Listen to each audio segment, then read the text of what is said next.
I've heard you tell the story of Osama bin Laden, and I know you've told it all the time. How did you wind up on the team that eliminated Osama bin Laden? And tell me about that night. It was, again, a little bit of luck getting picked for the team, because based on rotations, you're either at war training for war, and you're what's called standby. And when we were on standby, that's when we got called to get Captain Phillips. But we're the training team. We're supposed to be leaving, so we got picked. They picked the most senior guys on the training team because no one would notice they were leaving. They're supposed to be leaving. So I was one of the senior guys. So I was picked one of 4 team leaders on that team of would have been 23. So they picked us there, and then they slowly told us what was happening. Because I was on a training trip in South Beach, all excited to be there, and they called us back to Virginia Beach. And that's actually a funny story too, because they pull us into a room away from everyone, and the way that it started was we found a thing, and this thing is in a house, and this house is in a bowl, and you guys are going to go and get that thing and bring it back and show it to us. And I'm like, cool, what's the thing? Can't tell you. Okay.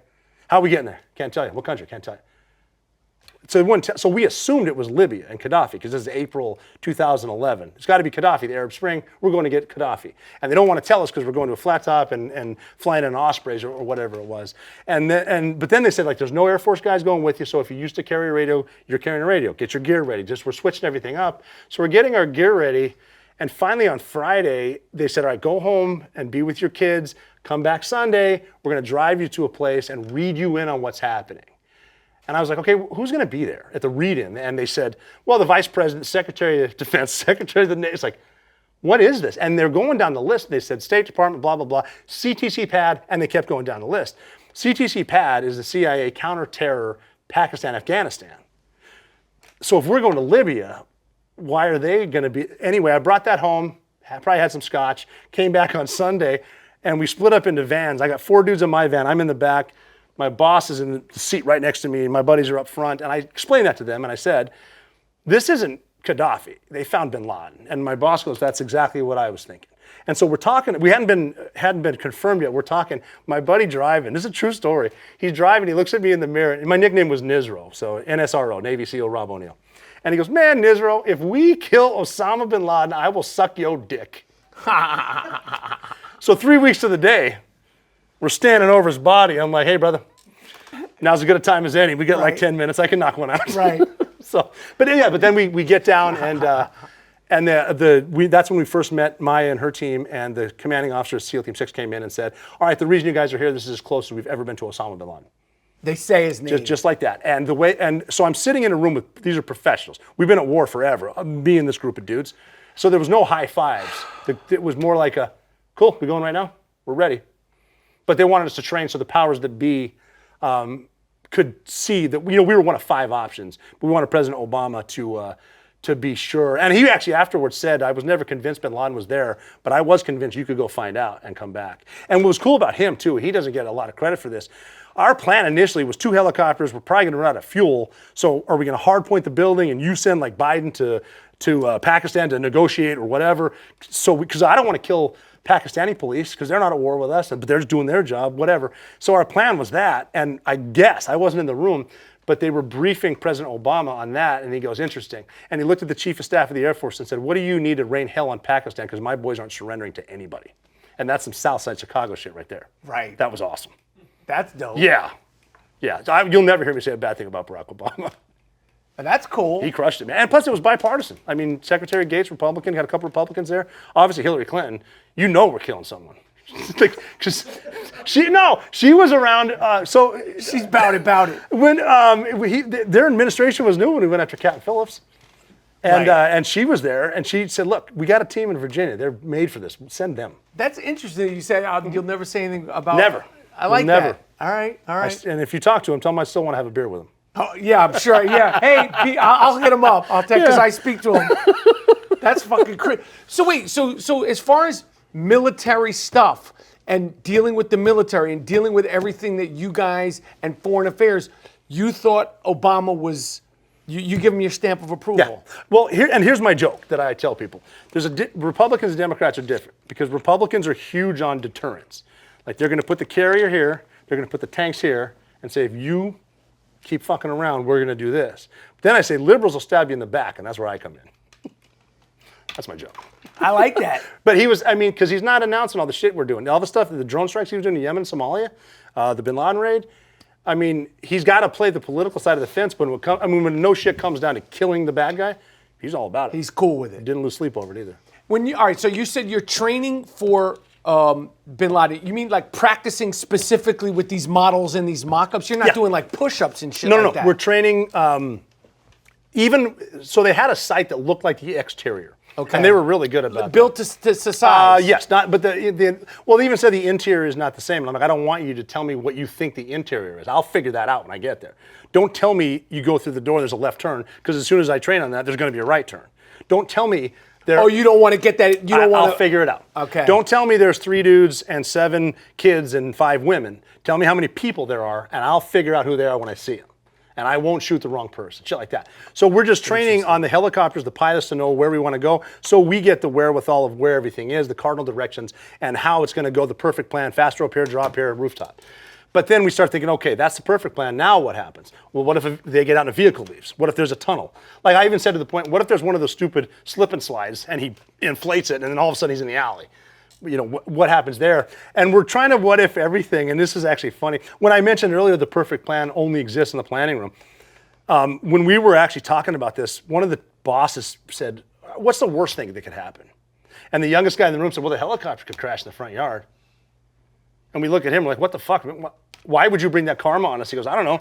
Maybe we should talk about that for 30 seconds. Right. That's exactly what happened. Right. We were able to take something catastrophic and turn it into something great, not because of our perfect plan that never came close to fruition. It was because we were prepared before we got there. We knew where everything was. Like even when I was supposed to go to the rooftop, like we're going to drop snipers off, we're going up here, and we're going to hit them that way. That was the plan. Like we're going to jump to the balcony, and I'm going to shoot them through the window. That's the plan. But because they crash landed, this pilot came back down, and I remember stepping out. Like he's just telling us, get out. And I remember putting my right foot on the ground and looking at his house thinking, I guess we started from here. No problem. I know because of training, I know there's a double door over here. So we'll breach it. So we call a breacher, and he pulled out a 7-foot charge, a C6, which is a master key. It's going to open it. And so he puts it on there, backs off, clacks it, it opens, but there's a brick wall behind it. Wow. And he goes, failed breach, this is bad. And I said, no, this is good. That's a fake door. Nobody does that. So then I got on the horn, I started saying, hey, this is so-and-so, failed breach, northeast corner, I'm blasting the carport, which is a double door that we knew opened because cars come in and out. Because what I'd heard them saying was -1 going around. What they were saying was -1 going down. So I didn't know they're in there. So I said, whatever. They go, no, we'll open it. And the glove came out with a thumb I recognized. No idea how they got in there, but it doesn't matter. It doesn't matter how we got here. We're just here. Remember that. When I talk to football teams, especially the offense, guys, it doesn't matter why it's 2nd and 15. It just is. The clock's ticking. What are you going to do? So that's how we got in. I even saw the 2 pilots and 2 air crew I didn't know they crashed. I see these guys in a different uniform, but they have an American flag. I think I looked at them as I'm walking in and go, who the fuck are you guys? Still not registering. No. Before you go any further, is your heart racing? No. Is it business as usual? You've trained? This was business as usual, and we'd accepted death. So it was more of I need to pay attention to everything, take a snapshot in my mind, because this is it. We're going to blow up when we go in there. This is it, but this is worth it. We talked about that. A one-way mission. But we accept it. Anyone could have said, I don't want to go at any time. We know this is a high probability. We're going to get shot down. We're going to get in a fight. That house is going to blow up. We're going to run out of fuel and end up in prison. Like, this is not going to be a good night for us, but we're going. And the saying that I have, and I've said it before, was we're not going for the fame. We're going for the single mom who dropped her kids off at elementary school on a Tuesday, and 45 minutes later she jumped to her death out of a skyscraper because that's a better alternative than whatever's going on inside. And her last gesture of human decency was holding her skirt down. We're going for the first Americans to look Al-Qaeda in the eyes, toe-to-toe, and fight them to the death. And that was the passengers on United 93. They were not supposed to be in the fight. We are. And that's why we're going. And if we die tonight, man, what a fucking ending. What a great story. Mm-hmm. But then we lived, and now every day is a blessing. Mm-hmm.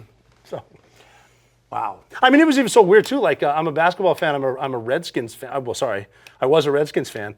And I remember the treadmill, as the draft was on the same day as the correspondence dinner. I'm on the treadmill in Jalalabad. We're going to launch on Bin Laden tomorrow. I'm watching the draft. And the Redskins are up next. And I'm like, are they going to draft Trent Williams? Because they really need to tackle. And then it hit me. I'm like, it doesn't matter to me. I'm going to be dead tomorrow. Like, this is where your head was at. But I wasn't scared. It's like, this is just it. And even the last set of stairs when I was following the point man up there, he was brave.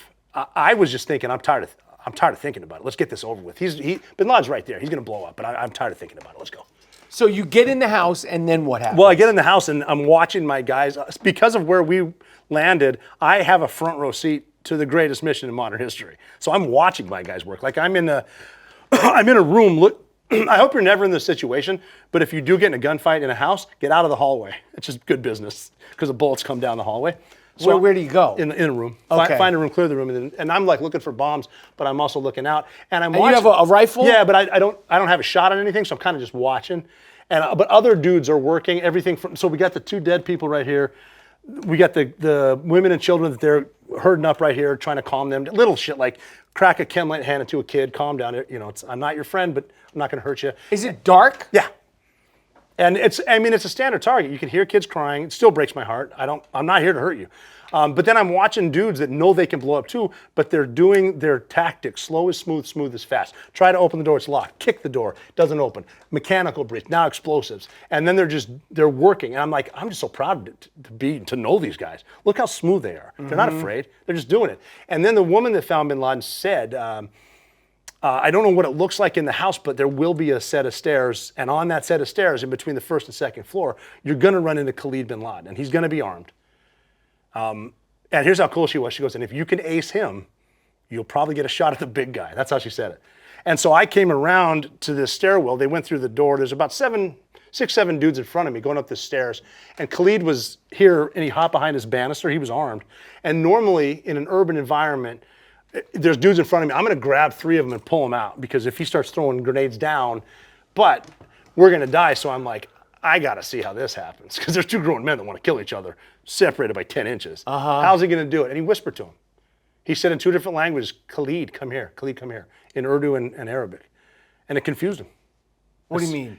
Because we're quiet. He wasn't quite sure who we were. So he said like Urfai Dek or Delta Rasha, something like that. Whatever, my language sucks. And he said, come here, Khalid by name. And Khalid, he had a gun and he just goes, what? It's like, wow, that was dope. I never would have thought of that myself. That guy's smart. So then we stepped over his body, and then we get to the second floor, and then the dudes in front of me all separated, because you got to clear these areas, unknowns, unknown spaces, unknown people. Is it like a mansion, like in terms of the size, like a big sprawl? It's a big three-story house. Okay, so and then we're on the second floor, and so there's like the second floor, there's a landing, and then hallways and rooms, and then what happens is the guy that was in front, now he already took a shot before I got there. There's a curtain at the top. He saw someone, took a shot, and then my job now is I turn into the number 2 man, because everyone else is gone. And the way it works is the 1 man always has his gun up looking forward, always. The number 2 man's job is to have control of him, and my job is to get people. And when I squeeze you, it means we're ready to go. So I want 4 dudes. I'll take 2. I want 4. But he's up there. He already shot. So I'm looking around. I'm like, we got and then now we don't talk at all, because if you start yelling stupid shit like clear hallway, it's like what? Just say here I am. Just shut up. If you're pointing somewhere, I'll assume bad guy. And so he started talking. He didn't know it was me, but he knows it's one of his guys based on my hand. And he goes, hey man, we gotta go, because he knows the suicide. He can see people moving. We can beat him, but we gotta go, man. I need you. And I think this is my side of the story. I'm pretty sure he said, hey man, these bitches is getting truculent. And my last joke in life, I whispered to him, I don't think that word means what you think it means. And then it was, okay, let's do it. And so I squeezed him, and he went up the stairs, and he opened that curtain, and he jumped on the people that he assumed were suicide bombers. So he gave his life for the guy behind him to get the shot at Bin Laden. How he doesn't have a Medal of Honor, I have no idea. But he jumped, and simply because he went this way, I went that way, there's Bin Laden standing there, Amal's right here. Recognized his nose, that's him, he's a threat, he's not surrendering. I shot him twice, shot him again, and then I moved them all out of the way. From how far away when you shot? From me to you. With a pistol or no, with a rifle, with a .416. It looks like an AR. And it's him. Oh yeah. He's not wearing the thing. Yeah, I think he had a small hat on. But you could see his face. Oh yeah, I saw his nose. He was skinnier than I thought he would be, and taller. He was taller than me. And Amal was in front of him, and he had his hands on her shoulder. And just fortunate, like this is an easy shot from 2 feet away. I just saw him shot him and moved her and shot him again. And then I have to move her out of the way because I know other SEALs are going to come in and I don't want to hurt them. Right. They're not, I mean, okay, they're on the wrong side, but we're not here to hurt them. So I move, I think his name is Hussein. He was a 2-year-old kid. And then I move them to the bed. Other SEALs are coming in. We did take pictures. If they do release them, those are my gloves holding his head together with the picture we took there. But I kind of stand there for a second, and one of my dude come up to me and he goes, "Are you okay?" I said, no, "What do we do now?" And he said, "Now we find the computers, man. We do this every night. Hundreds of times you've done this." I said, Yeah, you're right. I'm back. Holy shit." And he goes, "Yeah, you just killed Osama bin Laden. Your life just changed. Get to fucking work." Damn. Yeah. Did someone, when they're gunning the computers, did someone stay with his body? Yeah. What they did is they had to, we brought in a guy from another squadron who has taught himself Arabic for that reason. So he needs to talk to the family members. I need you to confirm they were lying at first. Like that's not, they were saying his fake names. We had all the aliases because of that woman that found him. And then finally one of the older daughters goes, "That's him, that's Sheikh Osama." So that's when we said the Forgotten Country Geronimo, that's him. And so then we're gathering intel from whatever they had in that room and other computers and hard drives. Shit ton of opium. I couldn't believe how much. I thought it was like vacuum sealed ribeye steaks. It looked like that at first, but no, this is opium. They're selling this to fuel Al Qaeda. And then They're drug dealers. Yeah, They sell fucking drugs. They're funding. Yeah, that's how they're funding a lot of stuff. So we found all this shit too. Looking back on it too. I mean, I could have ditched my med kit. There's some opium fit in there. Kidding. But I was amazed at how much stuff we found. The computers, the hard drives, the papers, all that stuff. And a lot of that's been declassified. We found a lot of stuff he was running. Everything from letters he was writing before 9/11 to after 9/11, shit like that. And then we got to leave. But so now we got to blow up the helicopter. So we got to blow that up. We got to call another one in. We don't have our Air Force guys that are the pros at that. We know how to do it, but hope I don't screw that. We almost blew our damn helicopter out of the sky because we've had to blow this one up. This one's almost flying over it. We're like, how long was that fuse? Well, 30 seconds. That will abort. Right. So he turned around and came back in, and then we hop on. Now we're leaving. So bin Laden's in this one. We're in this one. We got his DNA. They got his body, and now we're leaving on a mission. We're supposed to die, but now we're leaving, right? And all we have to do is live for 90 minutes. If we can cross the border into Afghanistan, we live. If we can live for 90 minutes, we get 50 years. I get to see my kids. Right. But now we could get shot down. And me worrying about a missile is not going to stop it, so I'm just going to start my watch and watch it. And here's the thought process. So we're flying out. We got to get to 90 minutes. So long, it's been 10 minutes, though. Okay, that's good. We're flying, looking at my buddies. I had a dude hand me a Copenhagen. I got a guy from New York who was on a different, he was on SEAL Team 6, a different squadron from New York, and he said, "Hey, who got him?" And I said, "I did." And he goes, "On behalf of my family, thank you." I'm like, wow, that's something. It's been 20 minutes. Hauling ass, the pilot's up 30. It's been 40 minutes. It's been 50. Got to get to 90. Then I start thinking about sports analogies, 60 minutes. It's like watching a no-hitter at Yankee Stadium, top of the 7th. I'm not going to say he's throwing a no-hitter, but it's been 70 minutes. Now it's been 80 minutes. Right. Got to get to 90. Then I start thinking about, because I love team sports analogies, the greatest sporting event of all time was Lake Placid. Team USA playing the Russians. So the college kids from Team USA hockey are playing the greatest hockey team ever assembled. No business being on the ice. No business. Third period, now they're winning. And you can hear everyone counting down, and I'm counting down 10, 9, whatever, and the pilot came over there, and pilots are just cool. They're always monotone because to keep you calm. Because you're, like when you're flying somewhere and the drink car's there and they hit a pocket and you spill your shit, the pilot immediately comes over and says, well, obviously, we've hit some weather up here, 38,000 to calm you down. This pilot came over the radio and said, "All right, gentlemen, for the first time in your lives, you're going to be happy to hear this. Welcome to Afghanistan." We're like, we did it. It would have been sicker if he said, "Do you believe in miracles?" Oh my God, right?